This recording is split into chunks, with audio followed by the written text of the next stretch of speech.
저를 아주 좋게 잘 소개해 주셔서 감사합니다. 박천숙 권사님 아들입니다. 여러분 너무나 반갑습니다. 할렐루야. 저는 미국 미네소타주에서 목회를 하고 있습니다.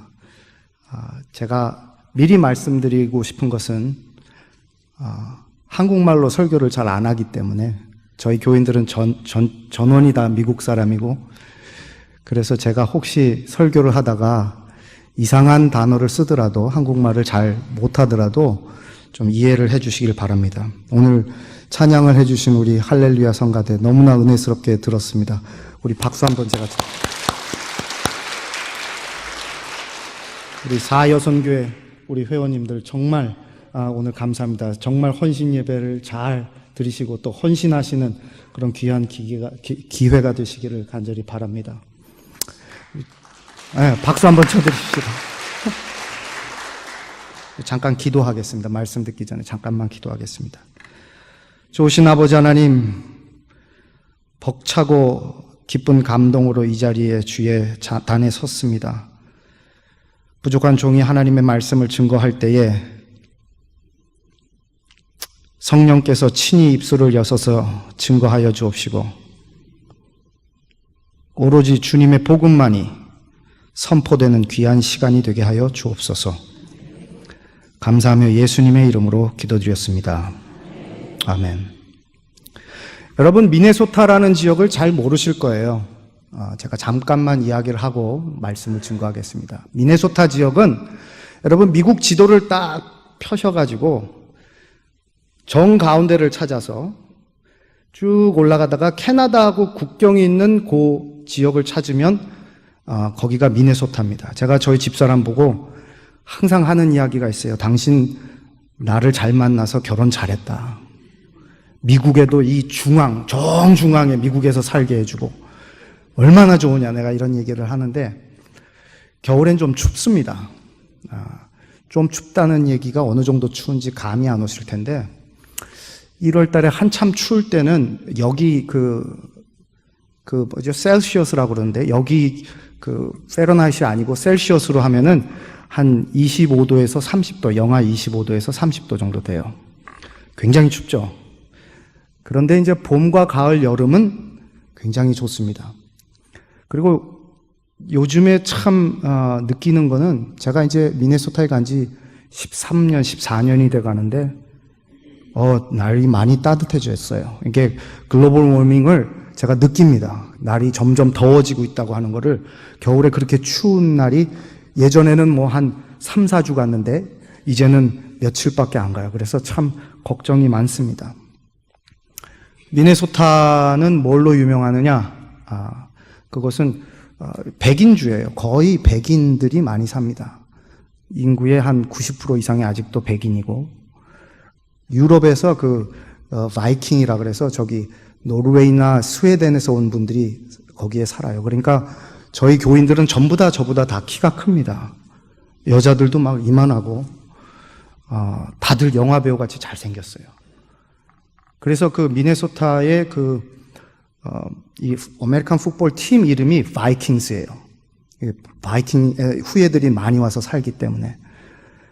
여러분들 프로야구 좋아하시는 분들은 박병호라는 우리 프로야구 선수가 잠깐 동안 왔다가, 제가 코리안 마켓에 갔다가 만났어요. 저는 그 사람 누군지 모르고, 키가 너무 크고 한국 사람인데 나 저 사람 무슨 조폭인가 내가 그렇게 생각을 했는데, 나중에 주인이 이야기하시기를 저분이 박병호 씨라고, 야구 선수라고.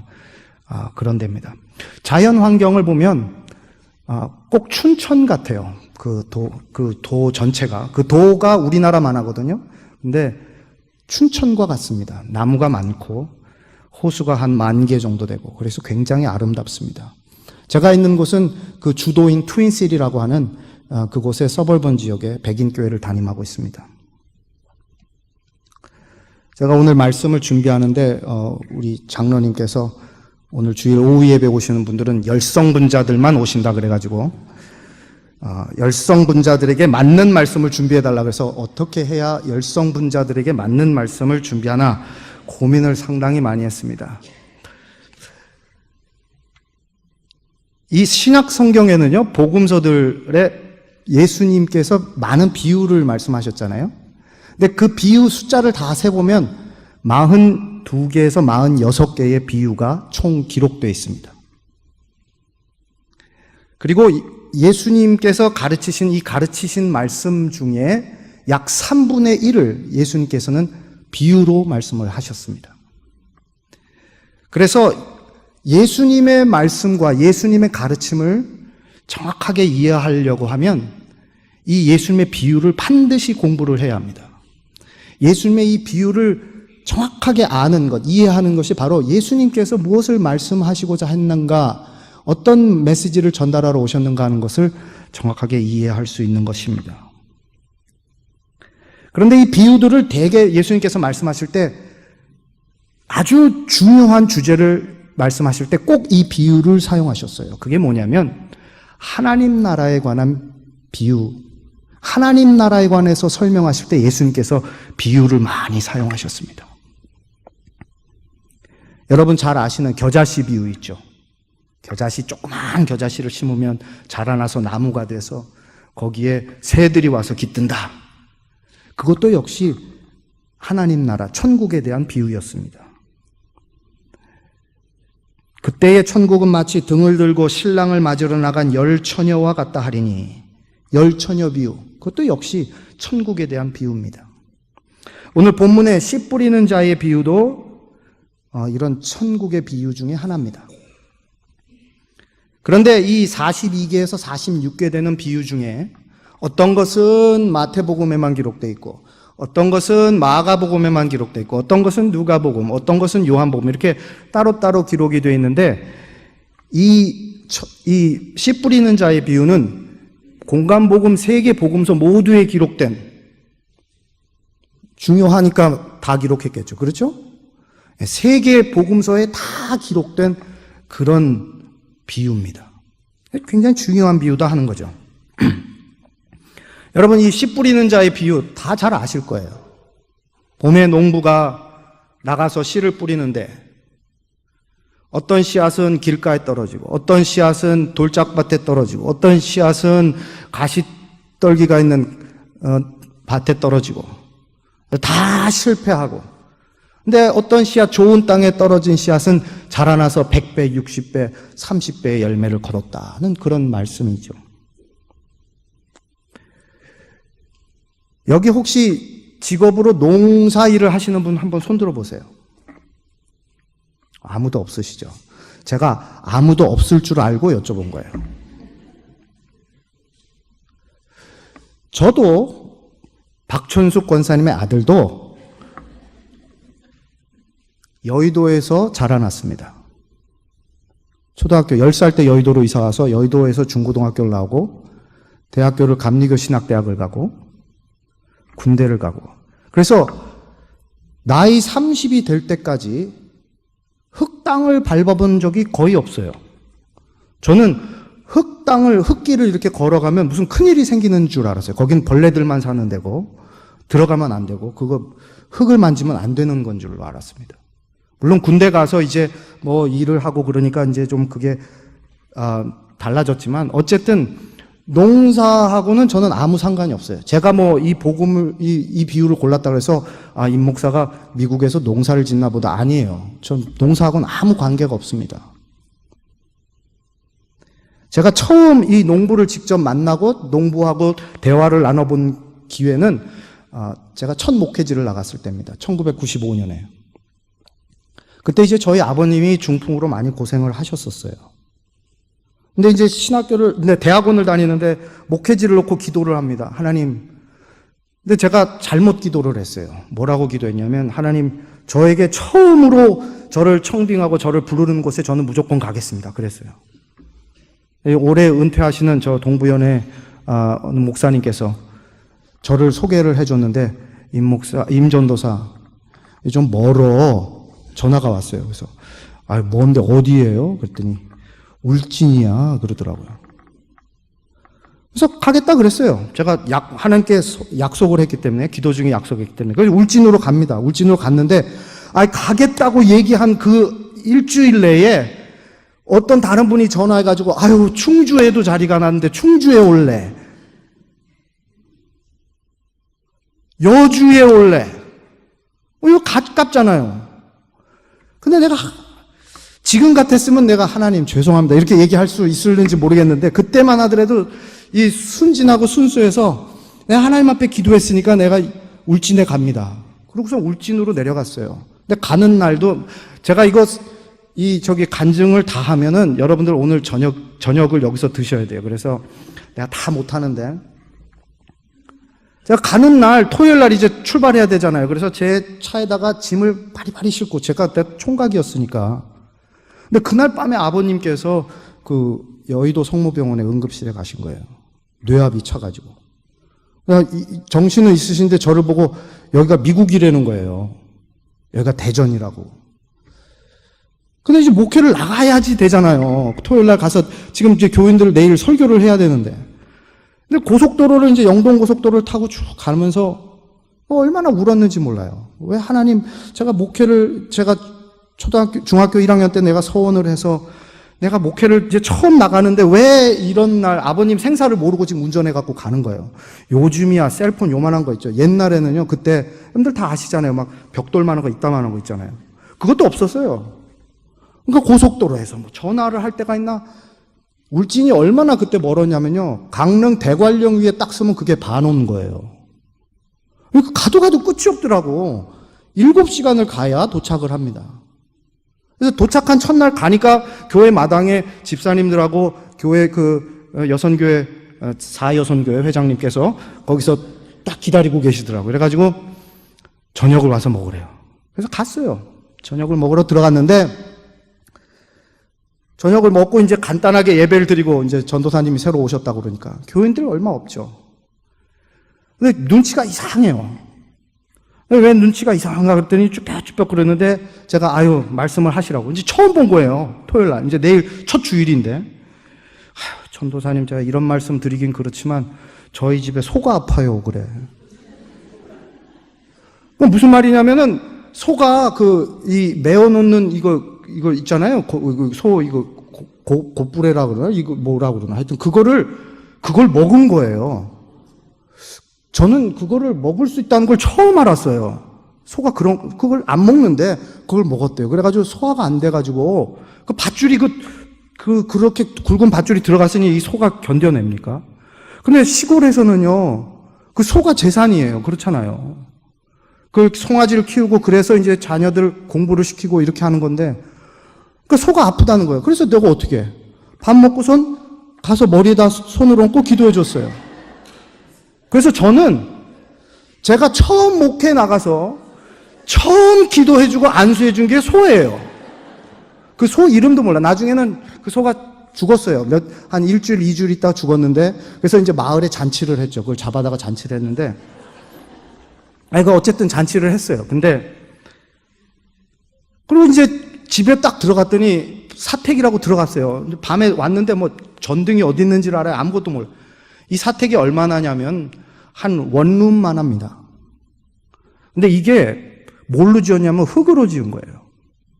흙집인데, 그래서 벽이 우둘투둘해. 그래서 이게 치면은 이게 흙이 두루루 떨어집니다.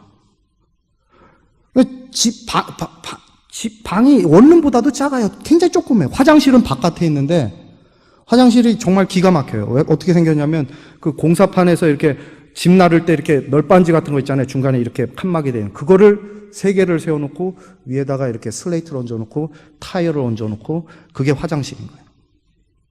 근데 제가 여의도에서 자라났잖아요. 상상을 해보세요. 그래가지고 잠을 잤어요. 어쨌든 잠을 잤어요. 잠을 자고 어떻게 잤는지 몰라. 아침에 일어났는데, 주일날 아침에 일어났는데, 보니까 구멍들이 있어. 그 쥐구멍들이에요. 한 3개를 돌로 막아놨어요, 전임자들이. 이거 도망가야 되나, 다시 가야 되나, 서울로. 아버님이 돌아가셨는지, 살아계신지도 모르는 거예요. 근데 이게 간증이 아주 긴데, 어쨌든 그래서 목회를 시작을 한 거예요. 그래서 이제 제가 집사람 결혼을 해서 이제 처음 내려올 때, 도저히 이 집은 못 살겠다 그래서 사택을 헐고, 저하고 제 남동생하고 목수하고 셋이서 집을 다시 졌어요. 사택을. 그래서 제 결혼 사진 보면 얼굴이 시커매요. 왜냐하면 여름 내내 일을 해가지고 그 집을 졌기 때문에. 그래서 그 농촌에서 이제 생활을 하는 거예요. 그 사택 주변으로가 다 고추밭이고, 농사, 우리 교인들이 다 농사를 짓는 농부들이죠. 제가 처음 저를 초청했던 그 집사님, 지금 이제 권사님 되게 안 집사님. 그분이 이제 고추 농사를 하는데 어느 날 와서 그래요. 전도사님, 제가 전도사님 사택 바로 뒤에 조그만 밭이 있으니까 제가 고추를 심을게요. 대신에 따는 거는 전도사님께서 하셔야 됩니다. 그러더라고요. 그래서, 그러죠. 따는 거 어렵겠습니까? 그래서 그 사택 뒤편으로 조그만 텃밭에다가 고추를 심어요. 얼마 되지도 않아요. 한 10m? 고랑이 한 2개, 3개? 고추를 쭉 심어놨어요. 여름에 그거를 따는데 왜 이렇게 많이 열리는 거예요? 아니, 나는 몇 개만 따면 없어질 줄 알았는데 그게 아니고, 이건 따도 끝이, 아침에 따잖아요? 그럼 저녁에 되면 또 익어 있어요. 여름에 햇볕이 좋으니까.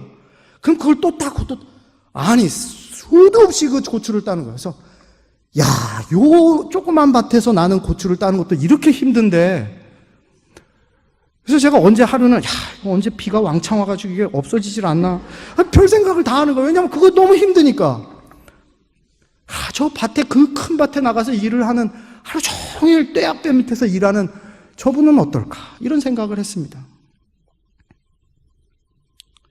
오늘 제가 말씀을 증거하는데,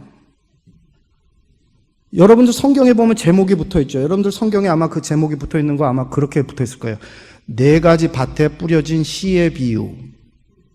근데 여러분 영어 성경을 보면 The Parable of the Sower. 그래서 씨 뿌리는 자의 비유예요. 그러니까 밭의 비유가 아니고 씨의 비유가 아니고 씨 뿌리는 사람의 비유예요. 어떤 성경은 영어 성경은 The Parable of the Farmer 이렇게 되어 있습니다. 농부의 비유 이렇게 되어 있습니다. 땅의 비유가 아니라는 얘기예요. 씨의 비유가 아니라는 겁니다.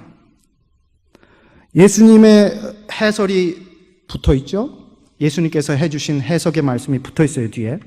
근데 많은 성서 신학자들은 이것이 후대 교회의 상황을 반영해서 기록한 것이다. 이렇게 이야기를 합니다. 그래서 이 예수님께서는 씨를 뿌리는 사람에게 초점을 맞췄어요. 여러분들 이 말씀은 너무나 잘 알고 있어요. 이 씨 뿌리는 자의 비유는 다 알고 있어서 아까 기도를 하시면서 제 설교를 사실은 다 해주셨어요. 아까 너무나 잘하셨어요. 옥토에 떨어져서, 그렇죠? 이게 자라서 열매를 맺어야 된다. 설교 끝 다 해주셨어요. 근데 제가 오늘 드리려고 하는 말씀은 이 땅에 관심을 두는 것보다 뿌리는 사람, 이 씨를 뿌리는 사람에 좀 관심을 가지고 집중을 하고 이 말씀을 좀 새기면서 은혜를 받으려고 하는 겁니다. 밭이 아니라 씨를 뿌리는 사람. 예, 맞습니다. 성도는 좋은 밭이 돼야 됩니다. 그런데 그걸로 끝나면 안 된다는 거죠. 씨를 뿌리는 사람, 행복의 씨, 사랑의 씨, 용서의 씨, 하나님 나라의 복음의 씨, 희망의 씨를 뿌리는 사람, 그것이 성도고 그러한 성도들이 모인 곳이 바로 교회다 하는 것입니다. 두 번째로 이 말씀 속에서 우리 예수님이 가르쳐주는 귀한 교훈이 있는데 그것은 뭐냐면 4분의 3은 실패한다 이거예요. 여러분 4가지 밭이 있었잖아요. 길가부터 시작해서 가시덤불, 돌짝, 그리고 좋은 옥토 4가지 밭이 있었는데 3가지 밭에서는 아무런 수확을 거둘 수가 없었어요. 다 실패했어요. 뿌려라. 그렇지만 75%는 실패할 것이다. 예레미야스라고 하는 신학자는 이 말씀은 예수님 당시에 예수님 자신의 어떤 목회적인 그런 상황을 반영하고 있다. 이렇게 얘기합니다. 무슨 말이냐면 예수님이 늘 성공한 것은 아니었다 하는 거예요. 여러분 생각해 보세요. 예수님 말씀을 증거했을 때 부자 청년이 예수님 말씀 듣고 예수님 따라갔어요? 어떤 부자 청년이 왔다 예수님께서 너 재산 다 팔고 나 따라와라 그러니까 어떻게 했어요? 근심하면서 돌아갔어요. 여러분들 다 열성분자니까 제 말을 다 알아들으실 거예요. 근심하면서 돌아갔어요. 예수님께서 복음의 씨앗을 뿌렸는데 돌아갔어요. 유대 지도자들은 예수님을 끊임없이 배척하고 모함하고 예수님을 공격했어요. 예수님 고향 사람들한테는 심지어 나사렛에서는 떠밀려서 언덕에서 떨어져서 죽을 뻔했어요. 예수님의 제자 중에 하나는 배신하고 팔아먹고 예수님의 제자는 부인하고 다 도망갔어요. 십자가 사건이 있었을 때. 그래서 일견 보면 예수님의 목회가 실패한 것 같아요. 그러나 좋은 땅에 떨어진 그 작은 씨앗들로 말미암아 그 실패한 75%를 다 커버하고 남는 그런 열매를 거뒀습니다. 그 열매들이 바로 무엇이냐? 바로 저와 여러분들이에요. 실패한 것 같았지만 실패하지 않았다 하는 겁니다. 예수님의 복음의 씨앗이 다 부인되고 어떤 사람들은 다 그냥 새들이 와서 먹어버린 것처럼 다 없어진 것 같았지만 결론적으로는 2000년이 지난 지금 하나님의 나라의 복음이 저와 여러분들에게도 전해졌다 하는 것입니다.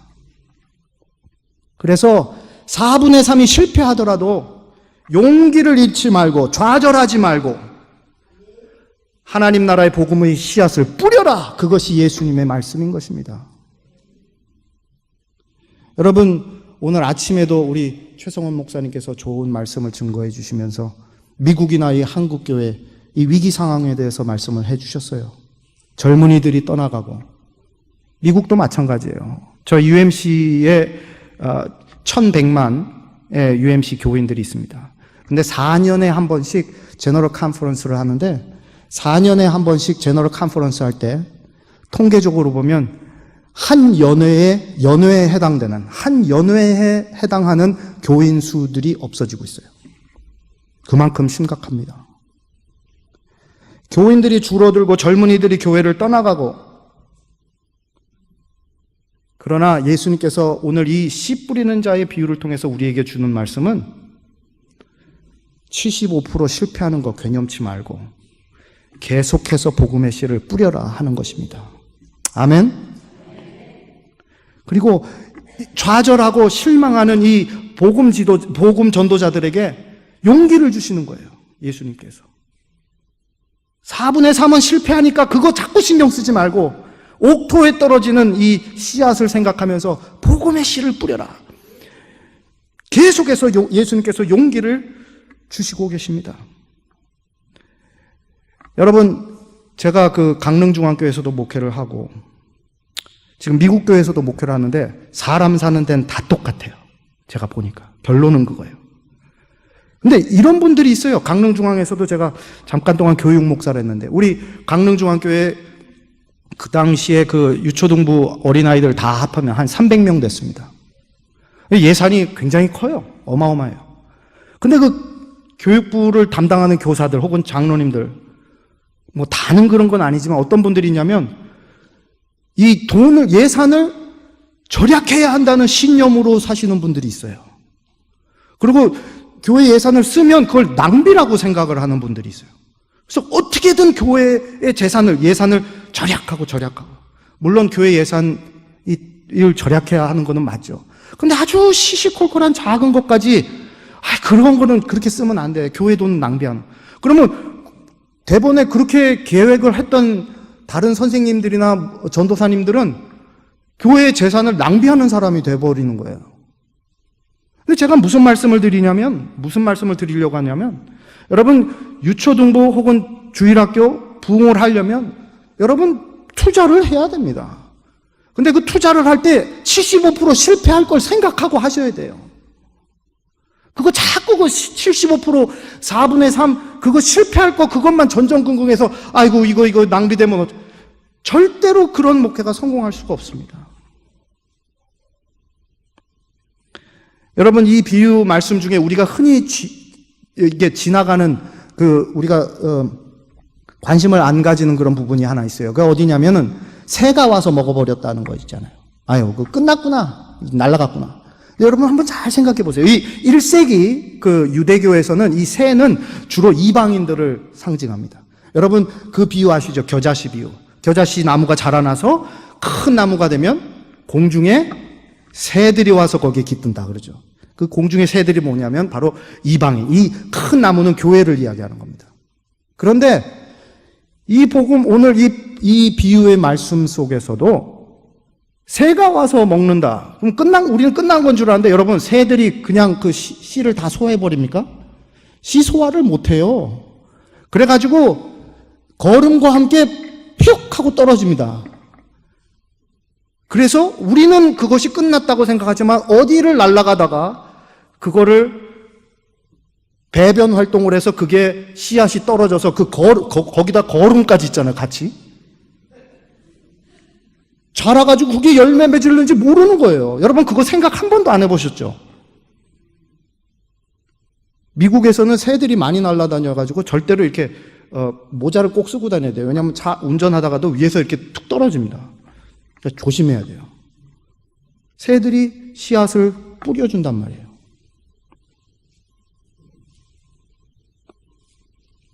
마지막 이 말씀 중에 한 가지 이상한 게 있어요. 그게 뭐냐면, 저는 여러분들과 똑같이 농사에 대해서는 아무것도 몰라요. 그런데 아무것도 모르는 저도 이거는 알고 있어요. 뭐냐면, 씨를 뿌리기 전에 뭘 먼저 합니까? 밭을 먼저 갈아야 되죠. 그렇죠? 이게 영어로는 틸트라 그러는데, 이 솎아줍니다. 한번 땅을, 이렇게 겨울철에 단단해졌던 땅을 한번 쫙 갈아줘요. 그러면서 거기 안에 있는 그 가시덤불이나 돌 같은 걸 다 골라냅니다. 그래서 좀 땅을 부들부들하게 한 다음에 그 다음에 거기다 씨를 뿌리죠. 근데 이 말씀에 보면 이 농부가 어떻게 보면 멍청해요. 씨를 뿌렸는데 돌짝박대 뿌렸다는 얘기는 뭐예요? 이 사람이 그걸 안 했다는 얘기예요. 가시덤불이 있으면 그걸 먼저 건져내고서 거기다 씨를 뿌려야지. 돌이 있으면 돌들을 다 걸러내고 거기에 뿌려야지. 이 사람은 그냥 뿌린 거예요, 씨를. 그게 참 이상하다. 그래서 제가 찾아보니까 이 1세기 때는 이 씨를 먼저 뿌려요. 뿌리고 그 다음에 이걸 틸트를 한대요. 참 이상하죠. 우리하고 좀 안 맞아요, 생각이. 우리 상식하고는 안 맞아요. 근데 이것을 이 예수님께서 이 말씀을 하셨을 때 우리가 이걸 자세히 묵상을 해보면 우리도 예수님의 말씀처럼 이걸 뭐 갈고 뭐 조건을 따지기 전에 먼저 씨를 뿌려야 된다 하는 겁니다. 우리가 주위의 환경이나 조건들을 너무 따질 때 우리가 자꾸 실패합니다. 아유, 저 사람한테는 안 될 거야. 아유, 저 사람한테도 안 될 거야. 뭐 전도하고 복음을 증거해도 안 된다고 생각을 해서 아유, 이 땅을 먼저 갈아야지. 그리고 씨를 뿌려야지. 근데 씨를 먼저 뿌려라. 예수님이 말씀하고 계십니다. 제가 저희 아시오 교회 이제 담임한 지가 5년이 됐습니다. 5년이 됐는데 첫 해 2013년 가을에 로스트 비프 디너라 그래서 그 커뮤니티 그 전체 그 시에서 하는 행사는 아니고 이 커뮤니티를 위해서 하는 행사가 하나 있어요. 그게 비프를 갖다 로스트 해가지고 구워가지고 그걸 갖다 잘라가지고 그걸 갖다 이제 팔고 그래서 그날은 아주 그냥 뭐 교회 바깥에 그냥 사람들이 줄을 섭니다. 왜냐하면 소문이 많이 나가지고 저희가 교회가 한 30년 가까이 그걸 했거든요. 그래서 제가 첫 해 갔잖아요. 많은 외부 사람들이 옵니다. 근데 요 지하 펠로시폴에서 이렇게 식사를 하는데 요 제일 앞에 있는 테이블에 이제 제가 기도를 하고 이제 조인을 했어요. 거기 가서 앉아 있는데 우리 교인은 아니에요. 어떤 분이 이제 다른 이제 지역사회에서 오신 분인데 다른 교회를 다니시나 봐요. 이분이 식사를 하다가 갑자기 이제 이야기를 하기 시작하는 거예요. 그러면서 자기 교회 자랑을 시작을 하는 거예요. Church of Life라는 교회인데. 근데 제가 듣다 보니까 기분이 나빠져. 왜냐하면 우리는 이걸 해가지고 좀 어떻게 교회를 좀 알리고 하려고 근데 남의 잔치상에 와서 자기네 교회 칭찬을 하고 있는 거예요. 이 사람이 좀 주책이지. 내가 목사인 줄 모르는 거지. 내가 잠깐 기도를 했지만 그냥 탁 앉으니까 제가 올해 첫 해니까. 그래서 처음에는 좀 화가 나더라고. 들으는 거예요. 아니, 이 사람이 왜 남의 교회 와가지고 자기 교회 자랑을 해?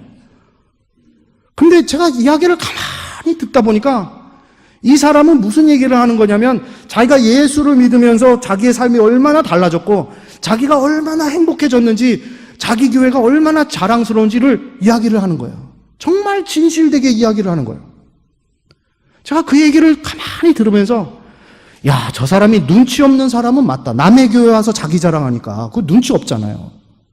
그렇지만 내가 만약에 교회를 안 다니고 내가 이 교회 담임자가 아니면 나 저 교회 한번 가보고 싶다. 그 생각이 들더라고요.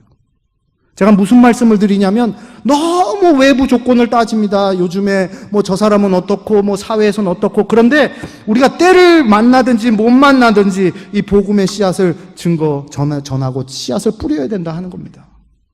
그것이 교회의 사명이에요. 교회는 회의하는 데가 아니고, 교회는 친교하는 데가 아니라, 교회는 복음의 씨앗을 뿌리는 공동체, 그것이 교회인 줄로 믿으시길 바랍니다.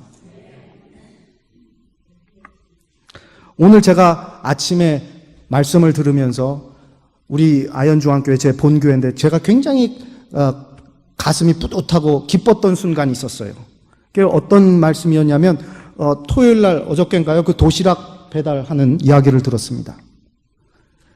거기 참여하시는 분들 혹시 계세요?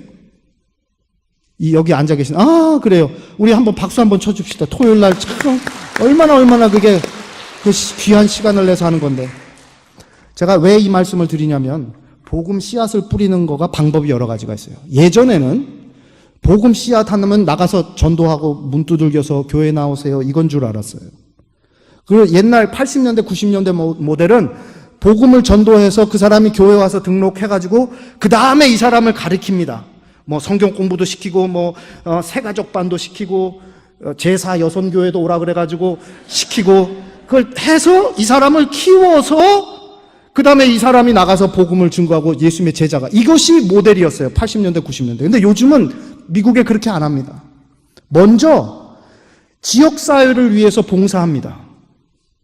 지역사회를 위해서 봉사하다 보면 거기에 불신자도 오고 무신론자도 오고, 그래서 그 사람들이 같이 와서 그 도시락 배달을 여기 교회에서만 하지 마세요. 교회의 행사로 하지 말고 그 사람들 중에 나도 좀 하면 안 될까? 그러면 껴주세요. 그렇게 그 사람들이 와서 봉사를 하면서 친교를 하면서 알아가다가 교회에 오게 됩니다. 그러니까 무슨 말이냐면 복음을 열심히 가르쳐서 제자화를 시켜서 파송하는 게 아니라 처음부터 그 교회 문을 활짝 열어서 누구나 들어올 수 있도록 한 다음에 그 사람들이 교회의 문턱을 넘어설 수 있도록. 그래서 지금 토요일 날 하는 그 사역 굉장히 중요한 사역입니다. 제가 Graduate Farmer라고 하는 웹사이트에서 좋은 성공적인 농부의 자질 5가지가 있어요. 성공적인 농부의 자질. 첫 번째는 지식입니다.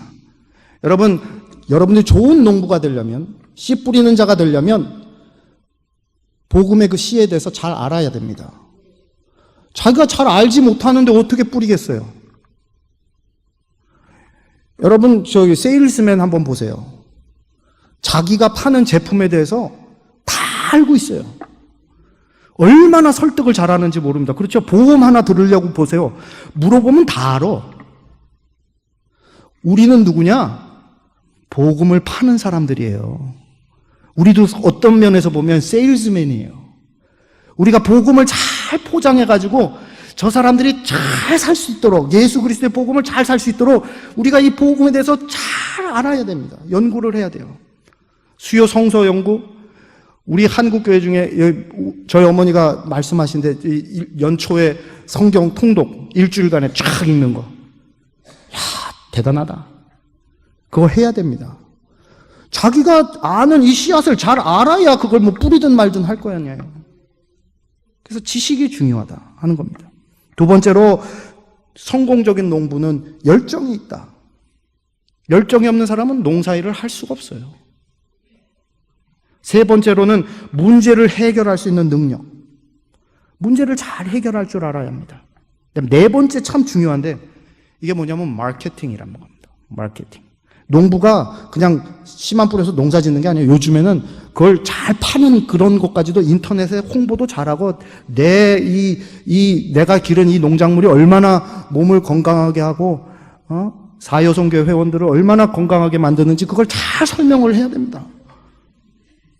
그걸 잘 설명을 해야 돼요.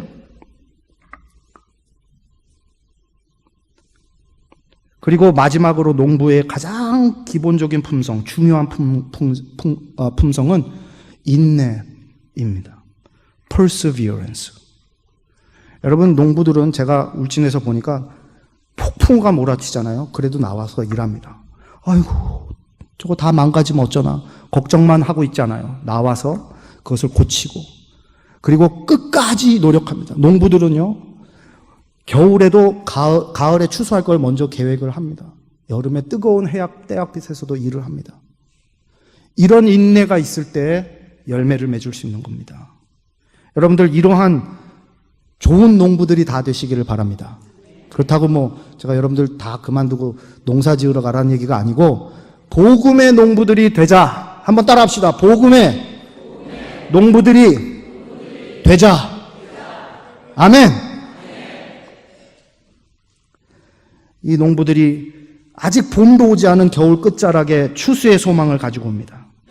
폭풍우가 와서 다른 이들이 다 끝났다고 해도 추수의 소망을 버리지 않습니다. 그래서 주님은 저와 여러분들을 하나님 나라의 농부로 부르셨습니다. 여러분, 좋은 밭이 되시고요, 그 다음에 좋은 농부가 되시기를 바랍니다. 그리고 씨를 뿌릴 때 설사 열매를 못 거두더라도 실망하고 좌절하지 마시길 바랍니다. 언제 어떻게 그 마지막 그 조그마한 그 좋은 땅에서 열매가 나서 그동안 실패했던 그걸 다 커버하고도 남는 그런 풍성한 열매를 거둘 줄, 그런 확신을 가지고, 그런 비전을 가지고 여러분 신앙생활 하시기를 주님의 이름으로 축원합니다. 감사합니다. 우리 잠깐 기도하겠습니다.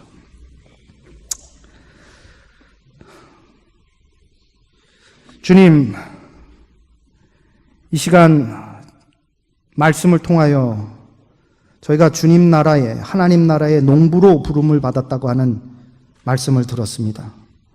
그동안 저희가 주저하고 실패할까 염려하고 다른 것들을 시도해보지도 아니하고 그저 앉아만 있었던 모습들이 있었으면 용서하여 주시기를 간절히 바랍니다. 우리 아현중앙교회가 이제 새 성전을 짓고 이제 이 지역사회에 빛과 소금의 역할을 다하기를 원하는데,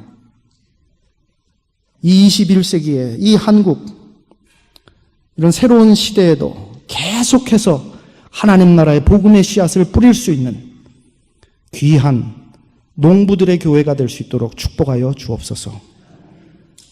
항상 기도하시고 수고하시는 우리 이선균 담임 목사님과 또 함께 목회하시는 부담임 교역자들, 그리고 전도사님들, 그리고 교회 스태프들 주님께서 축복하셔서 하나님 나라의 일들을 계속해서 끊임없이